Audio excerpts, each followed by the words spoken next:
Hello, welcome to the channel Why Stories. Enjoy watching. A wealthy and well-off family had come to Bali to indulge themselves in the warm tropical sun and the insanely beautiful ocean water. Not that it was particularly necessary for Antonio, but it was essential for his beautiful wife and their little daughter. Less than 4 years had passed since Antonio started his small business. For this, he rented a suitable space, equipped it, adhering to all the necessary standards for this activity, then purchased special licensed machines and started crypto mining. Engaged in this simple business, all the work was literally done by the mining machines. For many people, it still remains a mystery how these so-called workers make money. While some are still considering engaging in something more useful, others cannot dare to start exactly this way of earning money. Antonio was fully promoting his company. Yes, despite the fact that all the main work was done by these computational machines, it was necessary to perform no less other tasks. For example, to recruit personnel who could service the machines, deal with accounting and other documents, as well as think about how to increase their income and scale up. There were many tasks, and all of them were quite serious, but Antonio seemed to be naturally adept at this business. In 2 years, in addition to his first branch, he opened 2 more similar ones, but in other cities of northern regions.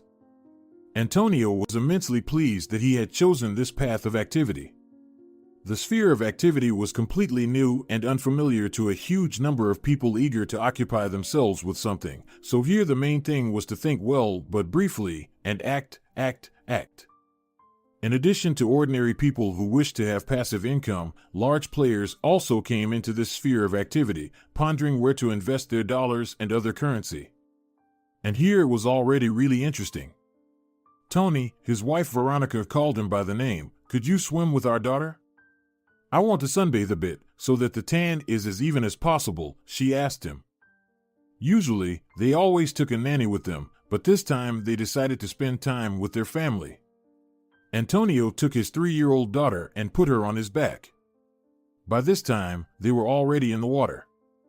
Antonio deliberately rented a private beach for his family. The water pleasantly caressed the skin. It was indeed very warm and had an incredibly beautiful emerald color. Real relaxation and color therapy. Antonio looked at his wife, who was standing right in front of him. Veronica raised her hands up, pretending to be a supermodel. She was glad that despite her pregnancy and childbirth, she managed to maintain a gorgeous shape. At every convenient opportunity, she boasted of the attractive curves of her body. Antonio liked that his 30-year-old wife still behaved like a teenager. He loved his wife madly and was grateful to fate for introducing them.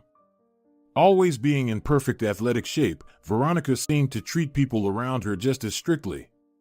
She was quite a demanding girl. Sometimes even Antonio laughed about it, saying, "Well, how did I deserve such an honor of meeting you, my princess?"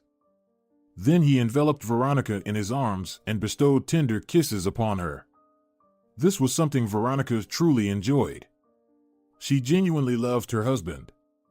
Despite the fact that Antonio had to exert considerable effort to convince her to become his girlfriend first, and then his wife, every day he loved her more and more. He liked her soft facial features and the bold strictness of her character. He considered her pragmatic and thoughtful, perhaps even too much so. But they say we attract similar people to ourselves, so Antonio had something to work on with himself. However, Veronica's sharp mind and Antonio's intuition allowed the latter to bring his firm to a good level of income. Gradually, the family moved from an apartment to a big house. First, one car was bought, then another. As a means of transportation, a yacht appeared too, on which the family loved to relax, as it was Antonio's dream to buy his own yacht. It was small, but everything in it was so conveniently and beautifully done that he didn't see anything better. Veronica ran her hand over her smooth and even skin. Here, on these wonderful islands, the tan turned out to be truly extraordinary. Veronica admired Antonio and her daughter, whom they called Rosalia. That's what her father named her. Veronica didn't mind. She remembered the day when they laid her tiny little baby, wet and swollen, on her chest. At that moment, Antonio was next to her, holding her hand and looking into her face, and his eyes were filled with tears of happiness. How quickly time flies. And now little Kalia is riding on her father's back. She, like him, loves water and is ready to spend hours in it. Antonio taught her to dive underwater and feel relaxed and confident in it. Rosalia grasped everything very quickly. And now, at the age of 3, she splashes in the water like a golden fish born in the sea. "Mommy, come with us," shouted little Kalia, calling her mom to join them. But Veronica didn't want to wet her hair again unnecessarily. She preferred solitary swimming somewhere nearby with the family. After the water procedures, the family went to an expensive restaurant. It was famous for its interesting design and luxurious cuisine. With a constantly growing income, the family didn't have to worry about money spent. The waiter brought appetizing salads and a plate of seafood prepared in various ways. After a hearty dinner, Veronica decided to stop by the store to pick up a few new outfits. Antonio and Kalia waited for Veronica to finish trying on her new dresses. With her stunning figure, Veronica didn't have to worry about anything not fitting her properly. Any clothing looked incredibly good on her. The next day, Antonio and his daughter went back to the ocean shore. Veronica decided to stay home. She wanted to be alone and rest. Antonio and Kalia, on the contrary, were eager to reunite with the water. Antonio deeply loved his daughter and made sure to give her enough attention. On this sunny hot day, they immersed themselves in the water again. Antonio deliberately chose a suitable place with shallow depth and a smooth bottom. Colorful little fish showed curiosity towards the arriving guests. They swam into the green thickets and hid among the seaweed leaves, watching the swimmers. While Antonio was busy with his daughter, he never ceased to be amazed by her incredible abilities. He noticed with astonishment that this little creature grasped everything on the fly. The 3-year-old girl had no fear of water. She trusted it, and it, in turn, protected her. The vacation time came to an end. It was time to return to the city. Happy and sun-kissed, they arrived back in homeland. A maid was waiting for them at home. The girl named Carmen had been working for them for about 4 years. When Veronica became pregnant, Antonio seriously considered finding a suitable candidate for household help and assistance with the future child. And since he knew that his wife was very fastidious, he took care of it in advance. Carmen turned out to be the new candidate. Strangely enough, after talking to her, Veronica had nothing against her. Antonio was glad that he had dealt with one of the tasks. And indeed, settling on Carmen, the family never regretted it. This girl grew up in an orphanage, never had a real family, but always dreamed of it. After the orphanage, she graduated from a pedagogical college. Subconsciously, she knew how to get along well with children of all ages. So, when she found this job through an advertisement, she realized that she would be in her element here. Carmen was composed, responsible, and fully aware of her place. During Veronica's pregnancy, the two women became very close to each other. They practically became friends. Veronica could share some of her concerns and anxieties with Carmen, who always supported her and could dispel any clouds that hung over her head. Carmen perfectly combined two roles, being the best friend and a household helper. When little Kalia was born, the family needed her help even more. Working with an open heart, Carmen quickly became friends with the daughter. So, Carmen gained another person who wanted to entrust her with secrets. "Carmelita, hi."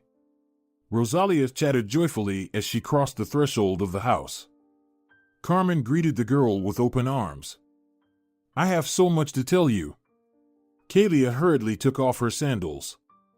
"Come in, my dear, and you too," Carmen greeted them as if they had come to her house. "I've prepared a delicious lunch, so let's undress, wash your hands, and sit at the table," she said, heading to the kitchen. Veronica followed her into the living room, while Antonio went to his room. "Oh, Carmen, you can't imagine how wonderful it is there," Veronica said in a sweet voice. "Of course not, I've never been there," the maid replied with a laugh. In reality, Carmen knew she was very lucky with the people she worked for. This family was characterized by great kindness and integrity. During her time working for them, she had traveled with them to several countries several times. During the trips, Carmen had to look after little Kalia. Finally, Antonio came down to the living room. He had taken a shower and put on a fresh shirt. Carmen glanced briefly at him. This man was very handsome. With a soft character, he persistently pursued his goals in this world. Carmen knew that Veronica was in good hands and protected. She could only dream that someday God would also give her a good man. Ha, and they didn't even give me a fork. Well, I can manage with my fingers, Antonio said cheerfully. Everyone laughed at his joke. Carmen looked surprised at the table, then got up to fetch another utensil, but the man beat her to it, swiftly approaching the cupboard with dishes. Carmen was standing right there. She was about to get a couple of mugs. Antonio, trying not to hit the maid, decided to move her aside a little. Unexpectedly, Carmen felt his hands on her waist. She opened her mouth in surprise, but tried not to give herself away. Antonio, as if nothing had happened, took out the fork and returned to his seat. Carmen, however, was confused by this unexpected behavior. She tried to quickly dismiss the thoughts from her mind. When lunch was over, Antonio went to the office. There was work to do, checking on the employees and reviewing some documents. But the family wasn't saddened by this. Veronica and Kalia had received so many impressions and emotions that they were ready to go to bed right after lunch. A couple of hours later, Antonio was already home. By that time, his family was asleep. He peeked into the kitchen. As usual, Carmen was tidying up. Seeing Antonio, she offered him a cup of coffee. Antonio was always amazed by the perceptiveness of this girl. He agreed.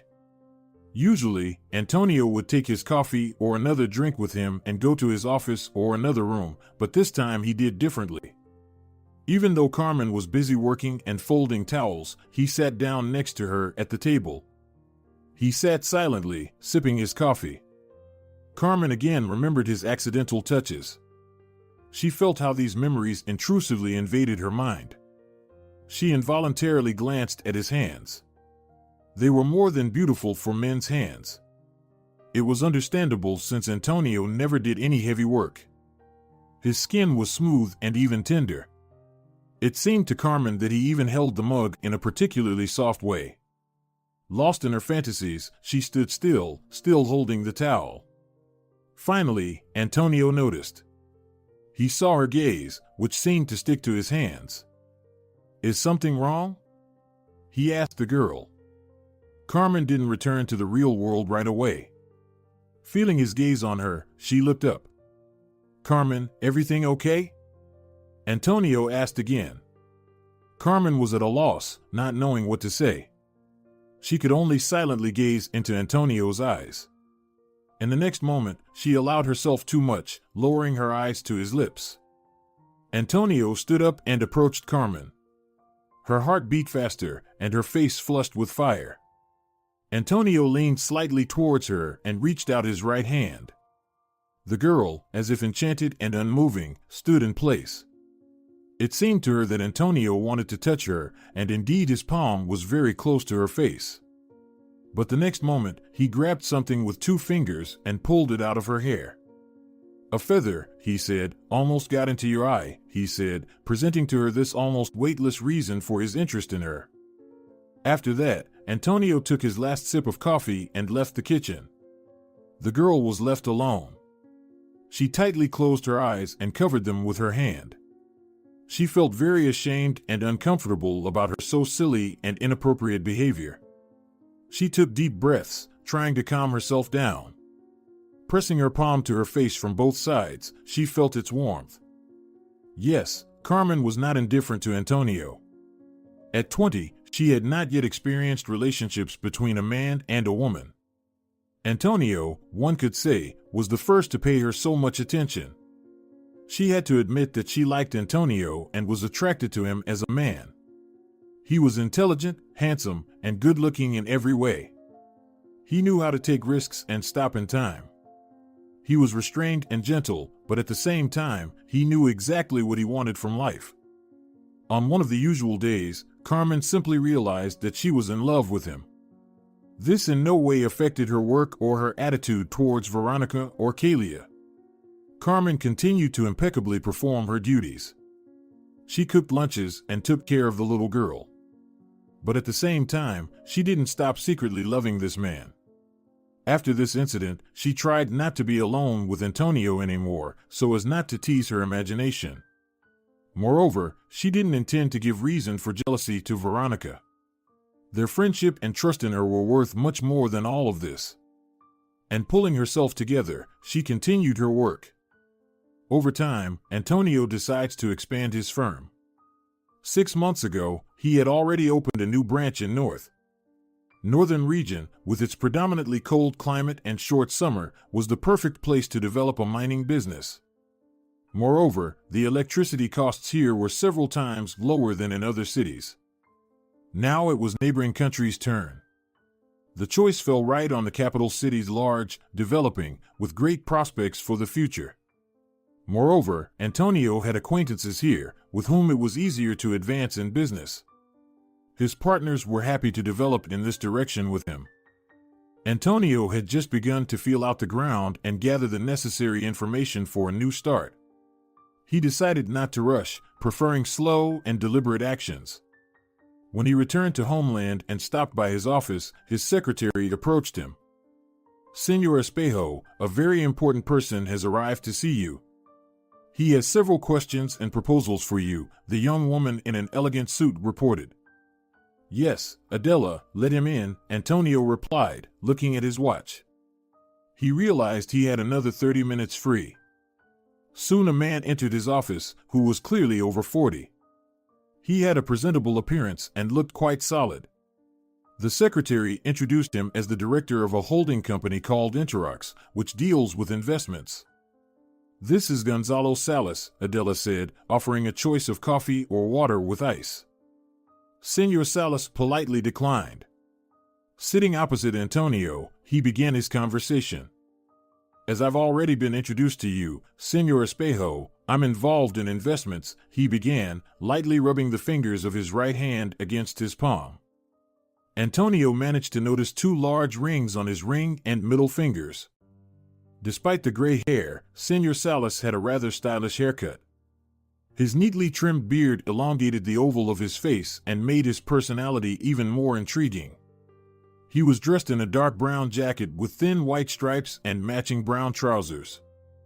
Senor Salas learned about Antonio's firm from his assistants. Once, their director instructed them to find new investment opportunities.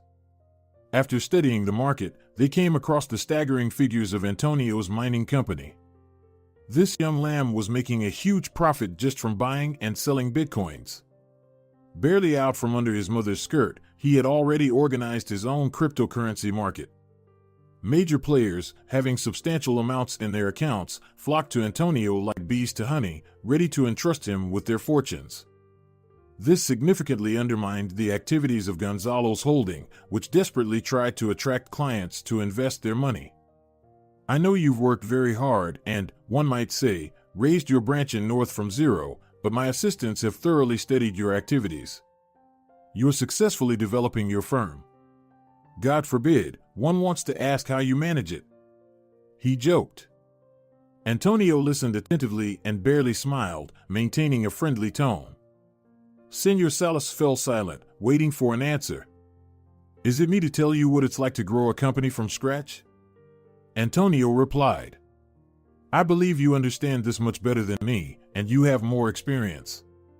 Antonio had no intention of revealing all his cards to this person. In response, Gonzalo smirked. Chuckling, he continued, "It's nice to hear such things about oneself," said Senor Salas. "Nevertheless, I dare to offer you something." He stared intently into Antonio's eyes. "I assure you, you will be more than satisfied. You'll be able to provide a carefree life not only for yourself, but also for your children," he continued with a series of preludes. Antonio didn't quite understand what he was talking about yet. "What is this proposal?" I'm burning with curiosity. Antonio played along, as if deliberately. Gonzalo caught this barely perceptible mockery. Something in his eyes sparkled, causing Antonio to feel a dislike. I propose that you sell me your branch in North. Trust me, I'm capable of paying you in full. I understand perfectly well the sacrifice I'm asking you to make. Senor Salas didn't take his eyes off, as if trying to press on Antonio's unwavering resolve. I understand your desires and aspirations, Antonio replied. Surely, in your position, I would also try my luck by making such an offer. A pause ensued. Senor Salas pierced Antonio with his gaze. But, unfortunately, I have to decline, Antonio said, maintaining his gaze as if resisting pressure. And yet, I think such an offer shouldn't be accepted in just a few minutes, so I suggest you think it over. Give yourself time to reflect and weigh everything carefully, Senor Salas insisted. I'm sure that's the final answer, Antonio added. Maybe some coffee after all? He suddenly suggested, deciding to change the subject. But Senor Salas wasn't in the mood for jokes. Just now he had been put in an awkward position. Never before had he had to yield to some kid. This pathetic and despicable little upstart even had no intention of sharing with him. Tapping his fingers on the table as if drawing attention to himself, Senor Salas bid farewell and left the office. Senor Salas's family, as one could already understand, was quite well off. Having a wife and 2 adult daughters, Gonzalo held not the least position in the city. Like other owners of large companies, he even wielded some influence over the city's economy. He was respected and valued. Often he visited major projects to solve some issues, but lately, with Antonio's company expanding, his popularity inevitably began to decline. This greatly hit his self-esteem. Partners who had once been loyal to him now switched sides. They refused to cooperate with Gonzalo, believing that investing in his projects yielded very little profit. Senor Salas had nothing left to do but accept the situation. He returned home filled with anger. His family immediately sensed this from his abrupt body movements. How dare he, this pathetic kid? Gonzalo asked with hatred in his voice. He's incredibly arrogant and overly confident. He sat on the sofa in the living room and lit his pipe. How did he behave? He didn't even flinch. Not a hair moved. What a cheek! He has no idea who he's dealing with. Gonzalo lit his pipe and puffed on it. Thinks he can just brush me off by rejecting my offer. Fool! He muttered, staring straight ahead. His gaze was slightly clouded, as if he already saw what awaited Antonio. Senor Salas, the maid addressed him. Perhaps you'd like some calming tea? She asked with excessive concern. This only irritated Gonzalo even more. Better pour me some calming wine, he said, and brought the pipe back to his mouth. At that moment, his younger daughter entered the living room. 25-year-old Susanna was incredibly beautiful. She was of short stature with a slender figure.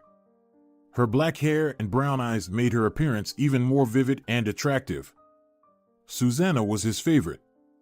The elder, Eleonora, resembled him more. She had the same nasty character, was persistent and stubborn. She couldn't be argued with.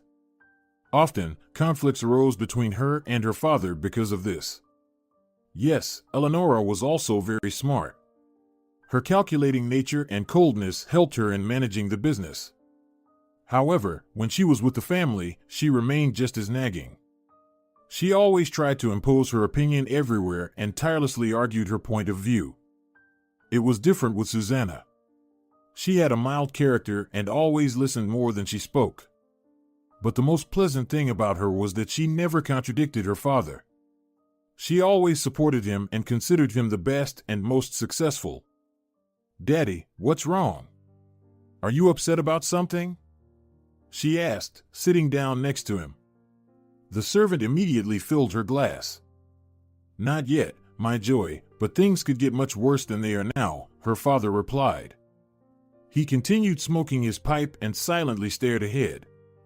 Throughout all this time, Susanna remained by his side. She liked silently sitting next to her father like this. She knew he would be silent for a while and then continue speaking. "Susanna, my daughter," Gonzalo continued, "you're mature enough now and should be able to handle certain matters." The girl looked at her father with interest. "I need your help now more than ever," he said. "Yes, of course, Dad, you can ask me anything," Susanna said, looking at her father intently. "I know you have a sharp mind and a strong character. You have a certain patience that allows you to achieve your goals." Gonzalo looked closely at Susanna. "Dad, what are you trying to tell me?" his daughter asked again. And then Gonzalo told his daughter that there was a very interesting and promising company they should befriend. However, the director of this firm was quite clever, so they had to employ their cunning and ingenuity. He also told his daughter that she must by any means become a partner in Antonio's business. "You must become his assistant, his faithful servant. He's just opening a new branch, and he needs support and an experienced specialist.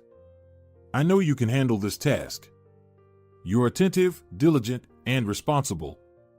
Susanna looked at her father and deep down rejoiced that he had finally entrusted her with a worthy task.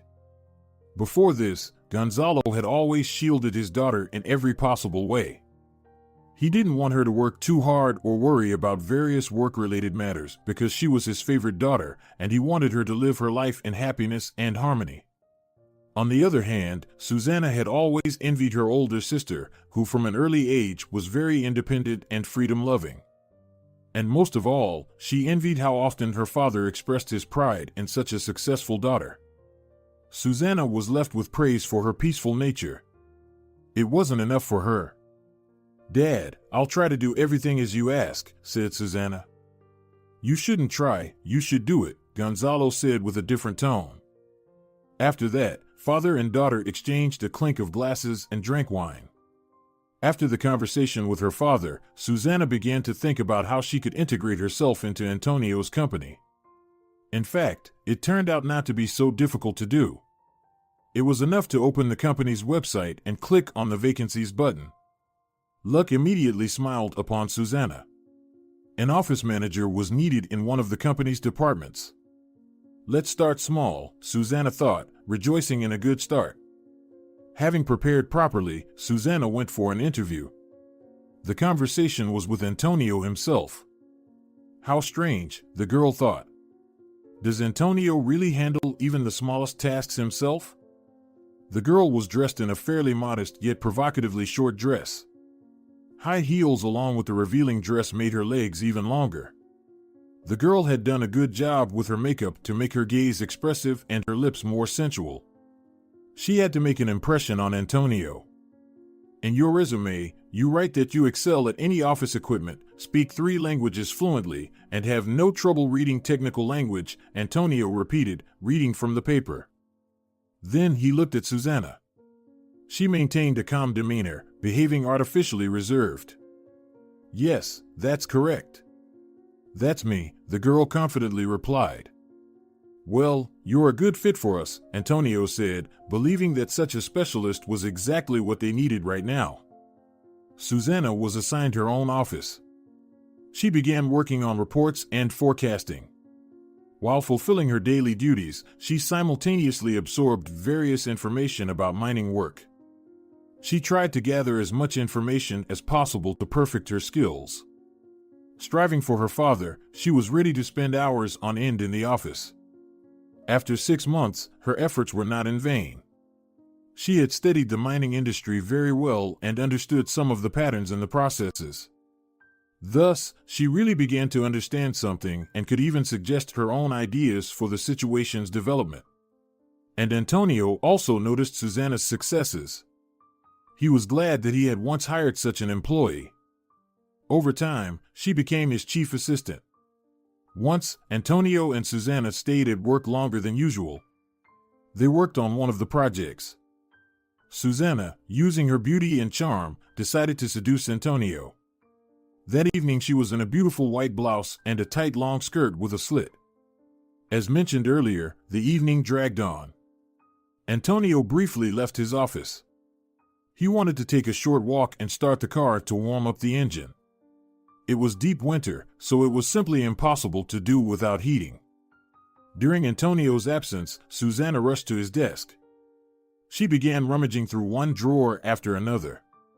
She wanted to find something she might not know yet. After all, her father asked his daughter to be his eyes and ears.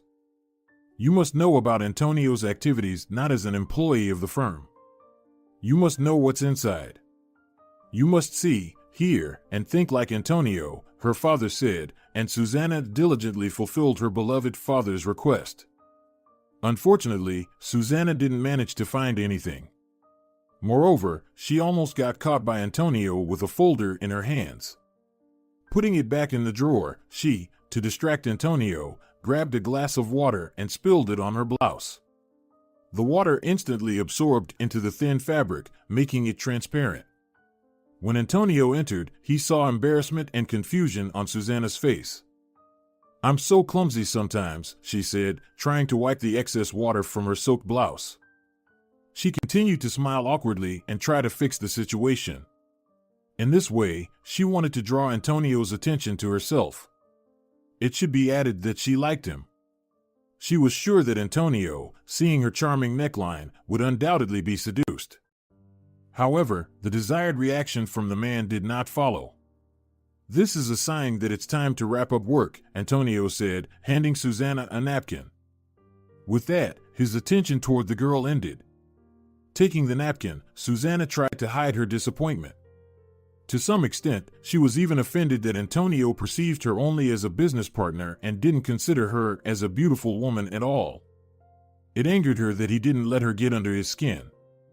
After all, Daddy would be very pleased to learn that Susanna managed to get so close to the competitor. At the thought of her father's approval, the girl's lower lip trembled slightly. She was ready to do anything for his praise. Continuing to play her flawless game, Susanna got closer and closer to Antonio. Once, she even managed to visit his home. Here she met his wife, Veronica, and their little daughter, Kalia. Antonio and Susanna were rushing to meet one of their colleagues from work. They didn't have time to stop by the restaurant, so they dashed home. Here Carmen had just prepared a delicious lunch. She set the table for 4, including little Kalia. The dishes were simply excellent. During lunch, Veronica asked about Susanna's successes. She was simply charming. She complimented Antonio's wife and his daughter. You're already so big and independent. It's so cute. You're so much like your dad, Susanna said, trying to please the little girl, but little Kalia had a different opinion. She didn't like Susanna at all, so she didn't want to talk to her. Despite all her attempts to talk to the child, she only responded with silence and a frown. Strange. This is the first time with Rosalia, Antonio noticed. The adults laughed. But it wasn't just little Kalia who didn't like the guest in the house. Carmen, who was watching everything from the sidelines, also caught herself thinking that Susanna didn't leave a very pleasant impression on her. The girl seemed artificial and overly kind. It seemed like she wanted to get under their skin. But despite this, Carmen didn't show any emotion. After all, it wasn't her business. Besides, this girl only came for lunch, and she probably wouldn't be here again. After everyone had eaten, Susanna began to praise the food and thank the cook. She did it with excessive enthusiasm, but she still managed to create a good impression of herself and achieve the desired effect. This girl has a good grip, Veronica said when she and Antonio left the house. Carmen didn't reply and just shrugged. She didn't think so herself, but she didn't say anything bad about Susanna. The cryptocurrency market reached a new level. More and more people were getting involved in this sphere. Everyone wanted to have an additional passive income. But as the number of such people grew, Antonio's profits steadily increased. On this occasion, Antonio organized a small party, a restaurant was booked, and top managers of the organization were invited. Among them was Susanna. Antonio still remembered the day she first came to their office. Round tables filled the entire restaurant, good music played. The guests took their seats. As always, a host was invited, who conducted various contests and entertained the guests. Veronica, Antonio's wife, was also at the event. Their daughter Rosalia stayed with Carmen. The party was really interesting. Unexpectedly for Antonio, many of his employees expressed their gratitude to him. They were genuinely glad to be part of this company. "We're up for any challenge," Esteban said cheerfully. Applause followed. "Let's warm up the winter together," another shouted. In response, there was a prolonged "oh." As is known, due to the constant work, mining machines get very hot, and for them, on the contrary, cold is beneficial. Susana sat at the same table with Antonio and his wife. She occasionally glanced at Veronica, assessing her appearance. During their conversation, she had already understood that this woman was quite intelligent and quick-witted. Most likely, she helped her husband in many ways. Surely, Antonio owed her a lot, including what he had achieved so far. Susana immediately understood that this woman was not simple and had a very good intuition. She tried not to show it, although she was choosing the right moment herself. The time came when Antonio was called to the stage to give a speech. He knew this moment would come, so he was prepared in advance. He looked at his wife, as if wanting to share this exciting moment with her. Veronica smiled back at him and said, "You're the best." "Love you," Veronica said. Antonio kissed her in response and playfully glanced at her attractive outfit. The long golden dress with a deep neckline looked simply stunning on her. And the necklace that Antonio had recently given her matched her image perfectly. All eyes were focused on the stage. Antonio, dressed in a beautiful expensive blue suit, began to speak. It was unusual for him to speak in front of such a large audience, but he had to overcome this fear and say the words everyone wanted to hear. "I'm glad to welcome everyone gathered here at our party." There was a loud applause. "We are a real big united team. And, actually, this is priceless. It should be noted that this is the most important thing in any organization. And these words should not sound pompous in any way. We are like a skeleton on which our hot mining world depends." The hall filled with applause again. Susana also listened to Antonio and paid attention to every word he said. He was a magnificent man. Too bad he's already taken, Susana thought to herself. She cast a jealous glance at Veronica. Without taking her eyes off the stage, Veronica listened to her husband. Yes, she's lucky with him, Susana thought again. She had to admit that Veronica, despite being a mother and much older than her, looked incredibly beautiful. Antonio said his last sentence and raised his glass. Everyone present supported him. After the toast, the party continued. Antonio and Veronica returned home around 3 in the morning. They were noticeably tired and wanted to get to bed as soon as possible. Veronica fell asleep as soon as she touched the pillow. Antonio, on the other hand, couldn't get rid of the extra thoughts in his head and couldn't fall asleep. He thought about the future of the company, about development, and about future plans. Finally, he drifted off to sleep. He dreamt of his wife. Veronica was so beautiful and ethereal. She smiled at him sweetly and told him she loved him. Her face was radiant with an incredible golden light. In this dream, she seemed somehow unreal to him. She reached out her hands to him. Antonio wanted to take her hands, but for some reason, it never happened. Antonio woke up again. The pre-dawn hints were just beginning to appear in the black sky. Antonio wanted to go back to sleep, but he couldn't. He sat on the edge of the bed. Turning his head, he looked at Veronica. She was sleeping in the same position as she had laid down in the night. Antonio was very glad that he and Veronica had met. This was the woman he wanted to spend the rest of his days with. A slight smile touched his lips. He reached out and gently ran his hand over his wife's shoulder. A strange feeling from the touch lingered on his fingers, as if someone's voice had spoken to Antonio, and without much thought, he grasped his wife's wrist. A few seconds later, he was horrified to discover that she had no pulse. Antonio called an ambulance. The emergency medical team arrived and confirmed his suspicions. His wife had died of cardiac arrest. Fear and horror froze in Antonio's eyes. He couldn't understand why God punished him like this. But no matter how much he wanted to change everything, you couldn't argue with fate. The ambulance doctors tried to find out if Veronica had taken any medication or pills.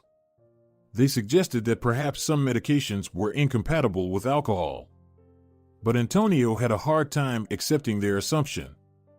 Veronica had always been very vigilant and strictly monitored the health of not only herself but also all family members. Conducting a series of analyses for examination, doctors finally referred to Veronica's death as resulting from the incompatibility of medications with alcohol. Antonio plunged into sadness and despair. This tragedy hung over him like a black veil. He didn't want to develop anything further or make plans for the future. It seemed like the meaning of his life was lost. One day, Antonio sat on the couch, filling himself with alcoholic drinks.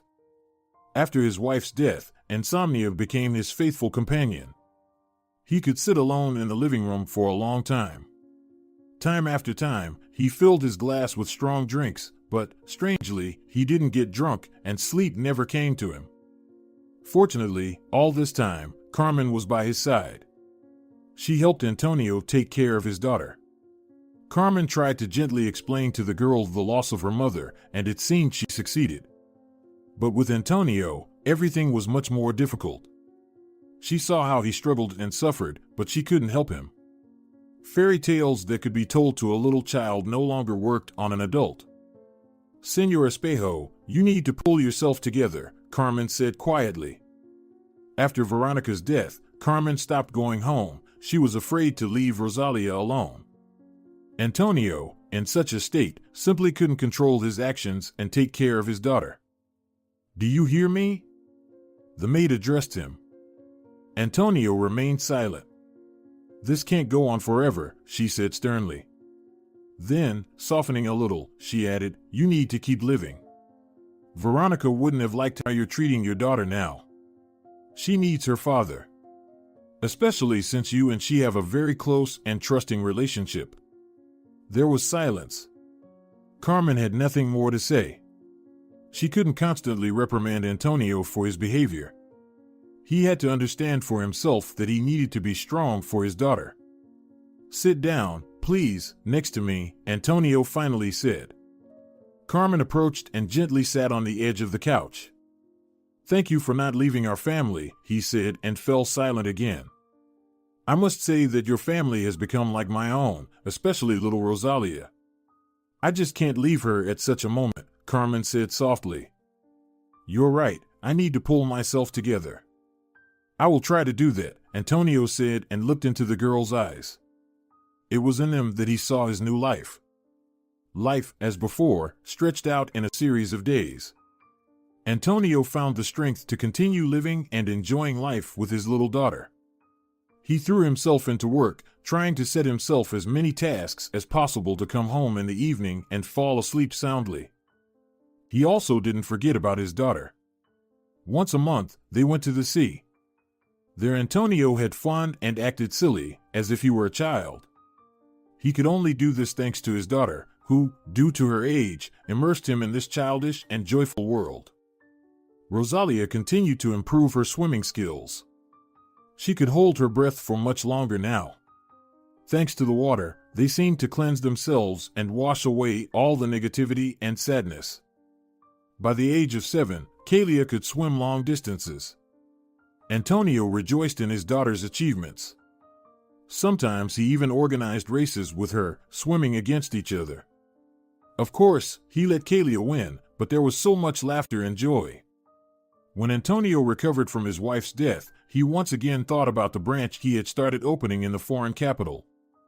Unfortunately, he hadn't paid enough attention to it, and it hardly developed. But now, 3 years after the loss of his wife, he felt ready to take on the business properly. Packing his suitcase, he booked a plane ticket and flew on the next flight. It was a fine autumn day. It was a time when autumn, without rain and slush, gave people good, warm, and dry weather.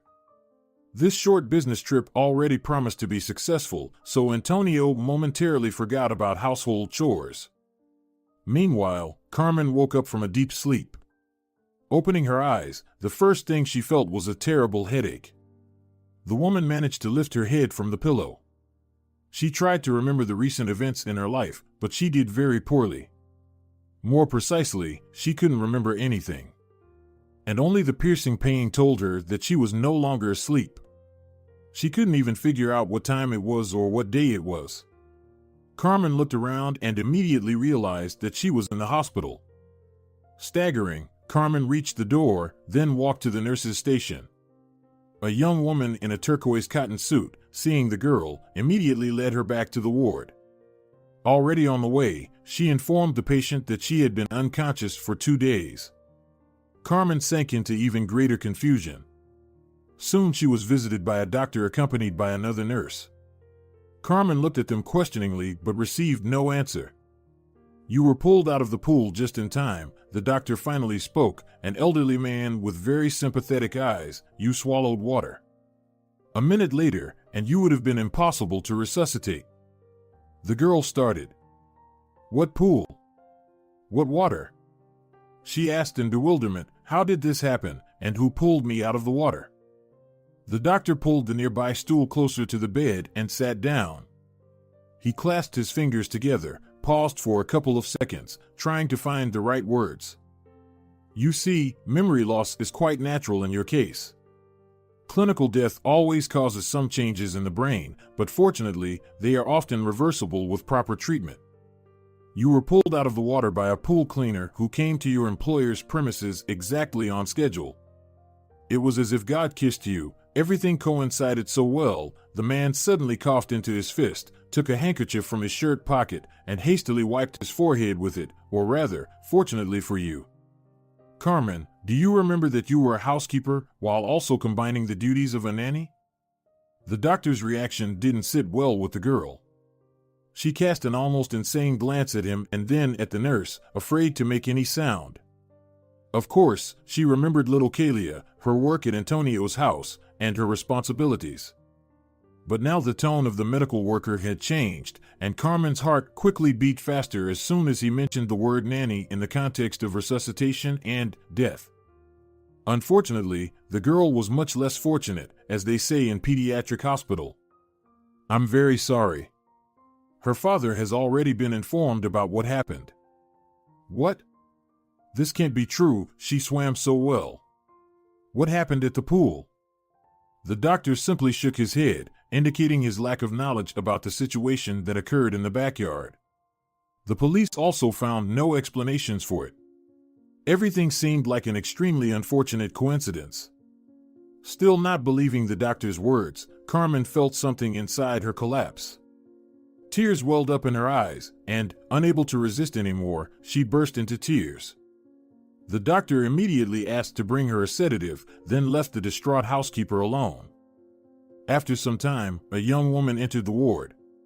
Carmen recognized her as the nurse she met immediately after waking up. She handed her a phone and smiled sympathetically. "You know, they can transfer you to day hospitalization as early as tomorrow. Your test results are very good. It's almost a miracle." She placed the smartphone on the bedside table. "Call your loved ones. Maybe they've lost you." "It's me who lost my loved one," Carmen said quietly, her voice completely colorless. She was alone in the ward again. Antonio's phone didn't answer. A sense of emptiness consumed the girl from within. It couldn't be said whether she had come to terms with the terrible news, but resisting the doctor's words was pointless. But thoughts of Antonio troubled her. If she felt so bad, then how did the father feel, who had to organize his child's funeral? The next day, right after the 4-drip, she headed to Antonio's house. Inside, she was met with an eerie silence. She walked from room to room, trying to find her employer, but the house was empty. Then she went out to the backyard. And there she met her savior. 30-year-old Juan was cleaning the pool, and upon hearing the sound of the sliding door opening, he turned around. "Carmen, are you okay? I was so scared that day. you can't imagine. Despite his slightly cheerful tone, his voice still carried sympathy. The girl. I know, Juan. I know.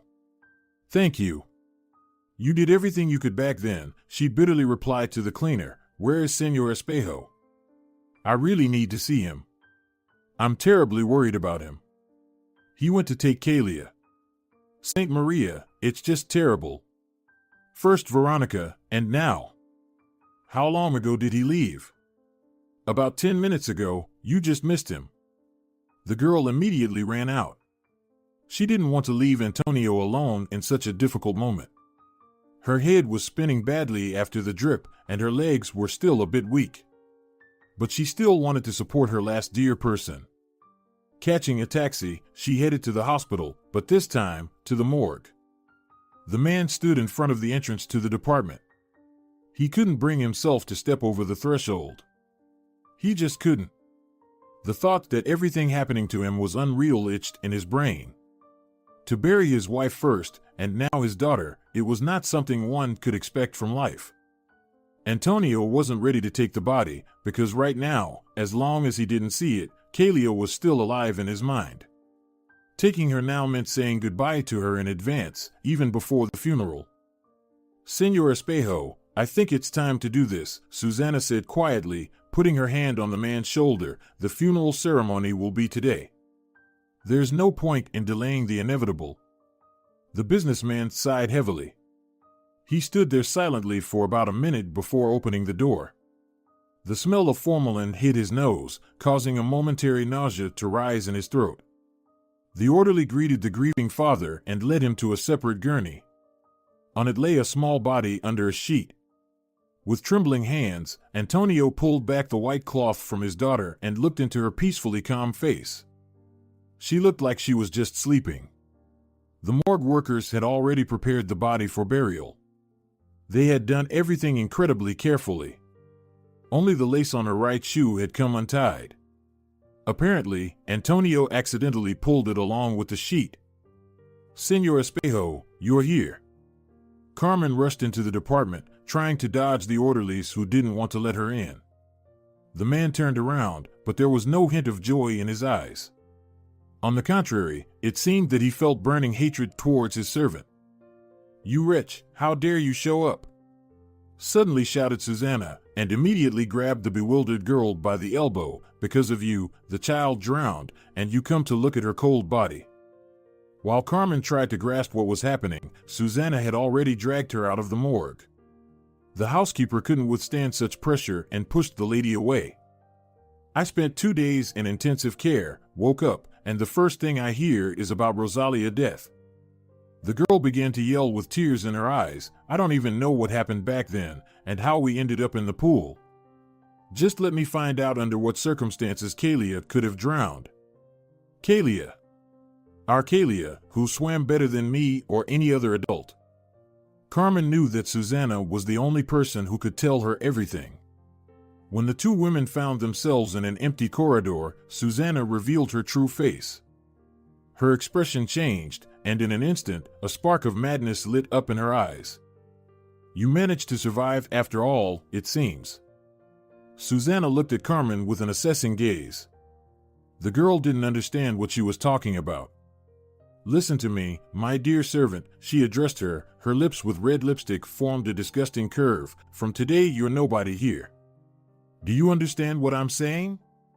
Susana hung over Carmen like a cobra, spreading her hood. What are you talking about? What does this all mean? Carmen asked, gradually beginning to understand. The maid already had doubts about Susana's good intentions. It was evident from her pretense and insincerity. But now she was convinced of it completely. Why can't I talk to Senor Espejo? Carmen asked again.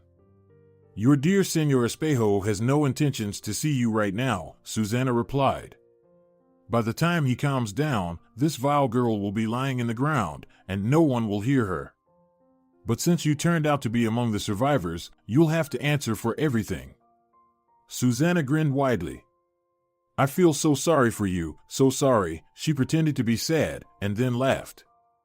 How dare you do all this? You killed this innocent child, Carmen said, afraid to believe it. Better ask how I managed to get this magnificent liquid. I spared you some extra drops. I thought there wouldn't be enough, Susanna hissed, and you're heavy as a cow. I even sprained my wrist while trying to push you into the water. You passed out right on the edge of the pool. But I should have dealt with the girl first, not you, then I wouldn't have to struggle like this now. While I was pushing you, the brat was lying on the lounger. I didn't have time to throw her to you. There was a pause, after which Carmen's eyes widened even further.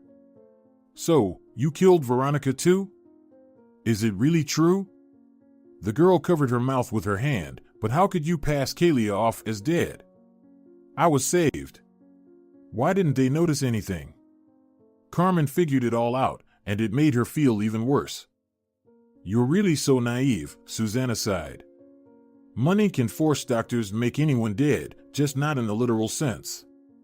I hope prison will at least teach you some sense. Antonio hasn't filed a complaint against you yet. Everything happened very quickly. He only returned from his business trip this morning. And it all happened because of Juan, whose existence Gonzalo's daughter simply didn't know about.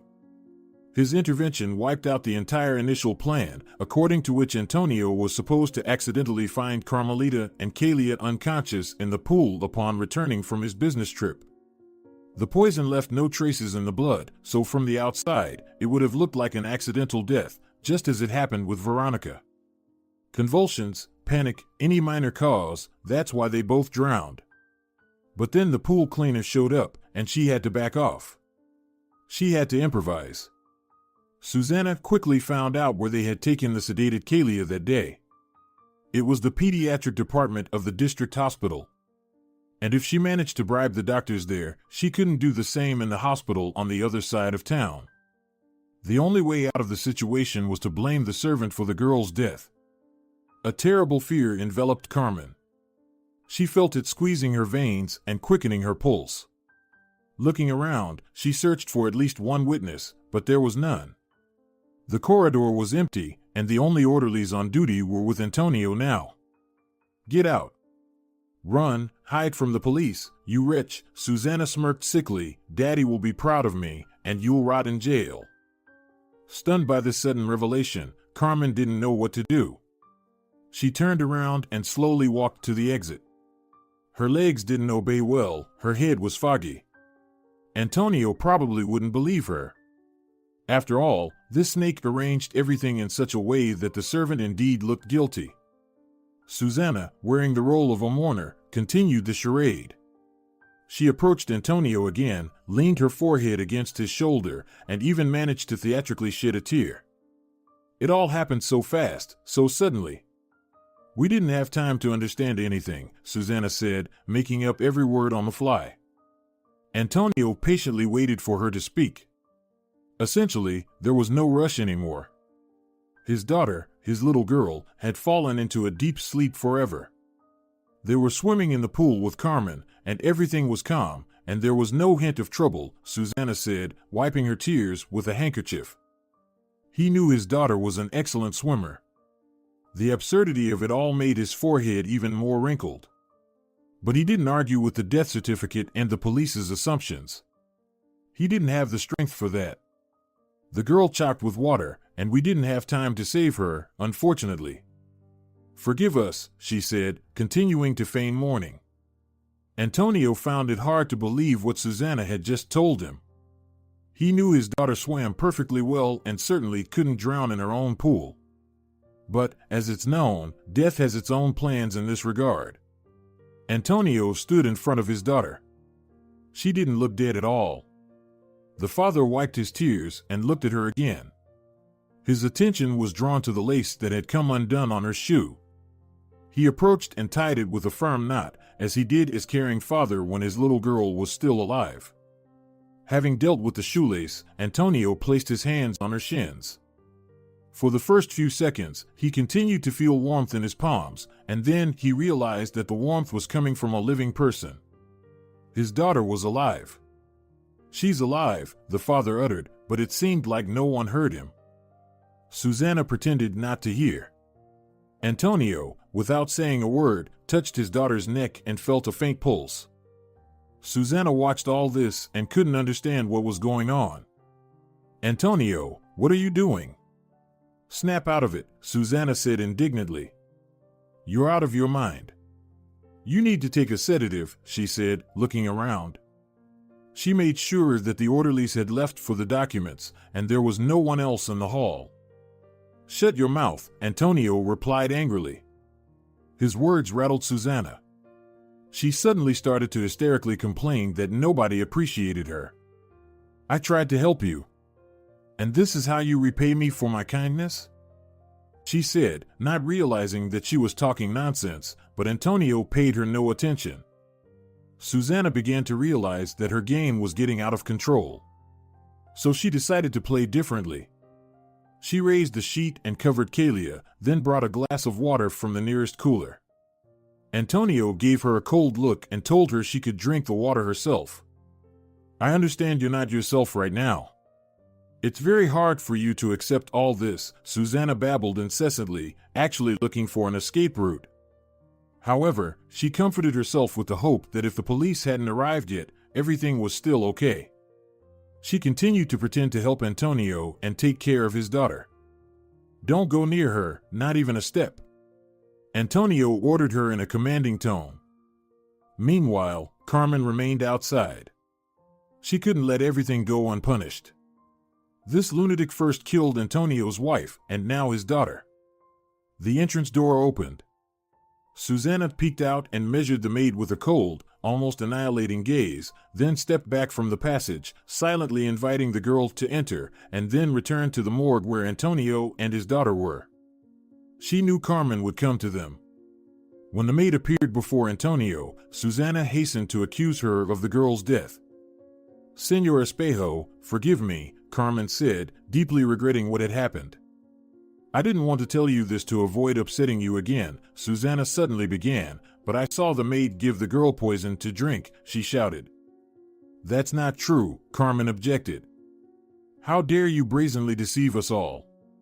"I have your fingerprints on the glass," Susanna tried to salvage the situation with her last strength. "Shut your mouth. You're a lying snake," Antonio yelled at her. His words made Susanna pull herself together and sober up a bit. Realizing that everything was going downhill, Susanna decided to take the company's documents and flee. This lady had prepared them for herself in advance. At the cries, one of the orderlies rushed into the hall. Seeing Susanna, whose eyes literally shot lightning, he quickly understood everything. The young man stood frozen, and feeling Antonio's gaze on him, he abruptly rushed towards the exit. He was the one who had supported Kalia in her lethargic sleep, and he had drawn up all the documents, from the autopsy results to the death certificate. But outside, he immediately ran into the police, who instantly handcuffed him and led him back. In front of everyone present, this man appeared already in coma state. Carmen, while standing outside, guessed to call the police. "Susanna Salas, you are under arrest. You also have the right to remain silent," said the policeman, flashing handcuffs. Susanna tried to resist and say something in her defense, but the law enforcement officers seemed to pay no heed to what she was saying. They calmly carried out their duties. Somehow, news reporters and journalists learned about the family tragedy. They had already arrived at the morgue and eagerly waited who would appear first on the dilapidated porch. Susanna appeared. Bright flashes of cameras immediately followed. Journalists extended microphones to get a few words about the incident. Despair and madness engulfed the criminal. Meanwhile, Señor Salas sat by the television screen. He savored every word of the journalists reporting that the home of a successful entrepreneur had once again been visited by misfortune. However, when he saw his daughter's face on the screen, he perked up and turned up the volume. "Daddy. My daddy won't leave me like this. I'm his favorite, he'll do anything for me." She squealed, her voice breaking. "It's all for him, he would praise me, he would be so proud of me." Señor Salas couldn't believe that his daughter was escorted by the police. The man realized that everything was lost and that an even worse fate awaited him. This influential man understood that it was best for him not to move at all and not to take any action. The police declared his daughter guilty of the murder of Antonio's wife, as well as the attempted murder of his daughter. Later, during interrogation, it was revealed that Susanna turned out to be mentally unstable. She envied her independent and successful older sister so much that she simply went crazy at the thought of fulfilling any, even the most insignificant, request from her father. Gonzalo couldn't come to his senses from all these circumstances. Everyone around now knows whose handiwork it is. Panic attacks gripped him, and his already weak heart continued to ache and squeeze in his chest. His doctor prescribed bed rest for him. Soon, without the main owner of the company, his conglomerate began to fall apart at the seams. But this hardly concerned the boss anymore. He lay hopelessly in bed, unable to overcome such an unpleasant turn of events. As for Antonio's daughter, she underwent rehabilitation in the hospital. Doctors, promptly called, managed to prevent the girl's death. Moreover, the lethal substance with which Susanna wanted to poison both the maid and Kalia had already begun to be eliminated from the body. The young woman divided the dosage into 2 doses for little Rosalia and adult Carmen, and it turned out that it was not enough to cause cardiac arrest. Therefore, the victims only fell into a deep sleep, and the bribed orderly had to maintain the right dosage in the girl's blood. Doctors administered IVs to the girl, restoring her entire body as a whole. The action of the poison was successfully stopped, and the consequences of hypothermia, dehydration, and fasting were immediately treated for several days. Soon the girl began to recover very quickly. All this time, the maid was by Antonio's side. She had become so attached to this family that she didn't even entertain the thought of leaving them, of never seeing the little girl again, and not seeing Antonio. She supported Antonio in every possible way and tried to help him get through these harsh days. One evening, when Antonio's daughter was discharged from the hospital, they arranged a celebratory dinner among close friends and relatives. It turned out to be a good heartfelt dinner, after which everyone went home. Only Antonio and Carmen remained. Carmen watched as the completely healthy Kalia drew in her notebook. This warmed her soul and made her feel joyful. While Carmen watched the girl, Antonio watched her. He was struck by how devotedly this woman had served their family. For 8 whole years, Carmen had been by their side in both sorrow and joy. She didn't seek a better place for herself. He also saw that Kalia, due to her young age, had forgotten Veronica and perceived Carmen as her own mother. As cruel as it may sound, that's how children's minds work. Moreover, for the past year and a half, Antonio had begun to notice that he felt something more than just friendship towards Carmen. And now, as he looked at her, he caught himself thinking that this woman was truly beautiful. Her inner beauty was reflected in her graceful facial features, neck, and entire body. Carmen didn't notice how Antonio placed his hand over hers. Startled, the woman looked up at him. He didn't hurry to avert his gaze.